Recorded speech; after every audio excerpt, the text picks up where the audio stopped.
Netcasts you love. From people you trust. This is Twit. Really, dude? Cat pictures? Really? Meow. Yeah. Thank you, Tony Wang, editor-in-chief here at the Twit Network. So, as probably a lot of you know, when the Galaxy Note came out, Tony introduced me to it. It was the first phablet I ever played with a telephone that was a huge monster screen. Then the Note 2 came out. And in both cases, I was a big fan and used them as my day-to-day phone. And I've been very interested, as I'm sure many of you have. I could barely get that in the shot with the Galaxy Note 3. Well, it's here, and it is a monster in everywhere. Wait, except one. It's a little bit smaller, thinner, and narrower, even lighter than the Galaxy Note 2. But it packs a bigger screen, 5.7 inches, and really improves on the one thing I didn't like about the Galaxy Note 1 and 2. It is a 1080p display. We got a full HD display finally on this, and you can see it is a gorgeous display. Quad-core processor running at some insane 2.3 gigahertz or more. I can't even remember. It's big. It's fast. It's got 3 gigs of RAM, 32 gigs of internal storage. And of course, you could put a micro SD card in as well. But, you know, one of the monsters on here, you peel off the back, is the battery. This is a 3,200 milliamp hour battery. I was able to go a day and a half and still be 75% charge on this phone. That's one of the real benefits of having a phone that's this big. You can have an equally large battery. The camera in the front is 2 megapixels. That's nice.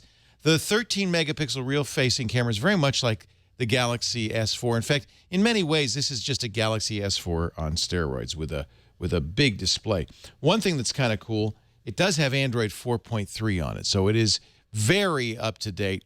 But a negative, it's still got the weird TouchWiz. It just little things like having the apps drawer on the right-hand side or having 15 pages, it feels like, of settings. I mean, you could just go on and on looking at the settings. You know, I guess for some people that's a good thing. For me, it just means I can't figure out where these things are. It is not a Google Experience phone by any means. It is a Samsung TouchWiz phone. Having said that, I just love the specs on the Galaxy Note 3. And if you want a big phone, let me just show you what it looks like held up to my ear, because I'm not a small guy. I have a fairly large head. Go ahead and switch, because I don't want to scare Burke when I pull the phone. But it still looks, you know, kind of silly held up to you. That actually looks good. That's okay. It's not bad. Yeah. It's not the end of the world, is it? Just be aware of that. It is still small enough. In fact, because the physical form factor is a little bit smaller than the Note 2, it still fits right there in a breast pocket or a side pocket. This is an interesting touch that all the Note 3s have. We're looking at the AT&T model. All the specs are the same, by the way, across all 4 carriers. But it has this stitched pleather background in a couple of different colors. This is the black version. You know, I think this is in response to, remember when the Verge talked about the Galaxy S4 and they said that the back was so slick it felt slimy. I think this is for Josh Topolsky and company. This is just, there's no slime here. There's some texture in it. And it does feel pretty good in the hand. It's just a little strange to have actual stitching on a smartphone. Now, the other thing that, of course, made the Galaxy Notes great all along was the stylus. And it has the stylus, of course, and a lot of stylus-specific features. In fact, as soon as you pull the stylus out, you see it's got this new menu. Notice it has the floating stylus feature where I'm not actually touching the screen. That's handy because you can float over something and get more information about it. I can draw. I can keep memos with the stylus. You can do all the, you know, this is, that's really silly, isn't it? All right. I don't use a stylus, but if you're an artist or you like to do handwritten notes, this is a very nice feature. And I think it is one compelling feature a lot of people who buy the Galaxy Notes look for. So it's here. The S Pen is back with the little touch button and all of that. In fact, I think if anything, they've improved on it. In fact, in every respect, I would say this is an improvement over the Galaxy Note 1 and 2. It's kind of a great phone. I loved the camera.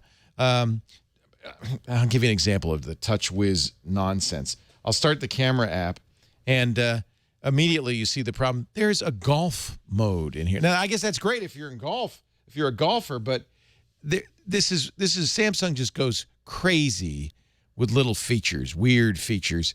in the camera and everywhere else. And it's definitely not.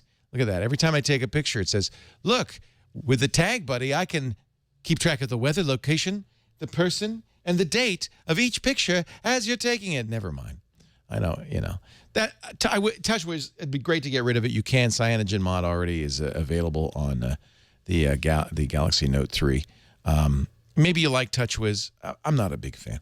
But overall, I got to say, this is a great phone. And if you're a fan of phablets, of giant phones, there are biggers. In fact, the new HTC One Max is 5.9 inches. It's even bigger than this. But this is well thought out. It's a mature product. This is not Samsung's first time to the giant phone rodeo. And I think they've done a very nice job. But definitely a buy if you're the kind of person who's looking for a big phone. Now, what makes it even more interesting is this companion item. Let me take this off. This is the Galaxy Gear Watch. The phone, by the way, $300 with a 2-year contract, $750, $800 off contract with 32 gigs of storage. That's the AT&T version there. $724 off contract.